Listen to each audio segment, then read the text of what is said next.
Приведена в готовность армейская авиация. Разведку провели при помощи беспилотников. Группировка МЧС постоянно наращивается. Как сообщают очевидцы, к этому моменту интенсивность в среднем составляет 1 хлопок в 5 минут.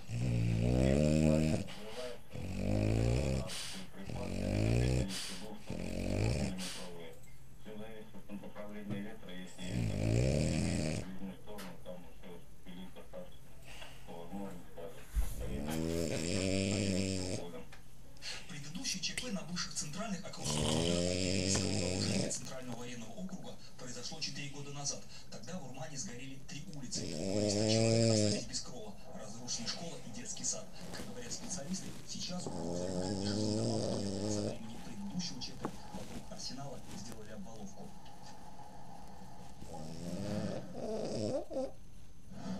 Следственный комитет России назвал имя главного свидетеля по делу о крушении малазийского Боинга в Донбассе. Речь идет о гражданине Украины Евгении Агапове. В качестве свидетеля он сообщил, что с Украины, и ему известно, что 17 июля 2014 года после боевое задание вылетел самолет Су-23, пилотируемый капитаном Волошиным.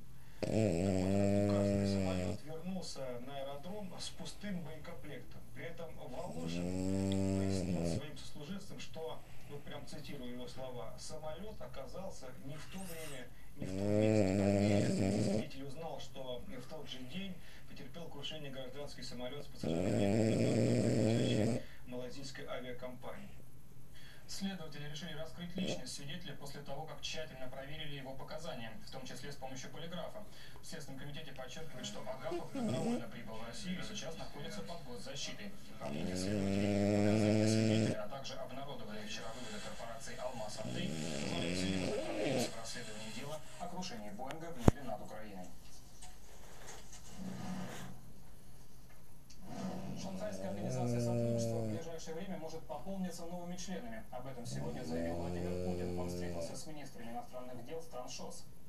Интерес о работе Шанхайской организации сотрудничества проявляют наши партнеры из 12 стран, кроме сегодняшних членов этой организации.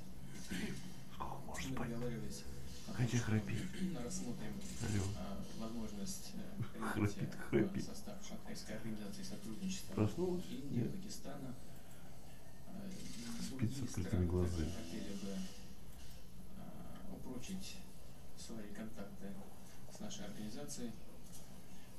И это понятно, потому что она приобретает все больше и больше вес. Сейчас, помимо России, в эту организацию входят Казахстан, Киргизия, Таджикистан и Узбекистан. По словам Владимира Путина, ШОС играет важную роль в борьбе с терроризмом и наркоугрозой.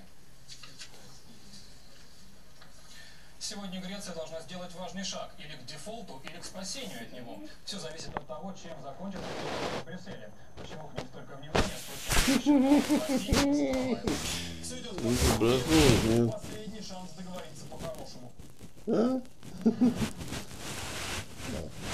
Морда.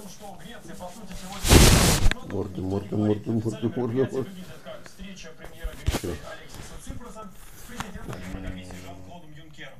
Но именно на ней Международный валютный фонд, Европейский Центробанк и Еврокомиссия собираются представить Греции окончательный план реформ. Отрубил. Она должна согласиться, чтобы получить новые деньги, либо самостоятельно двигаться к банкротству. Скорее всего, в документе сказано о сокращении пенсий, увольнении госслужащих и других болезненных реформах, на которые Ципрос и его команда отчаянно обещали не соглашаться. Тем временем в правящей партии СИРИЗА уже заявили, если Греция не увидит вероятности подписать соглашение с кредиторами в ближайшие дни, то в пятницу она откажется заплатить 300 миллионов евро в счет долга перед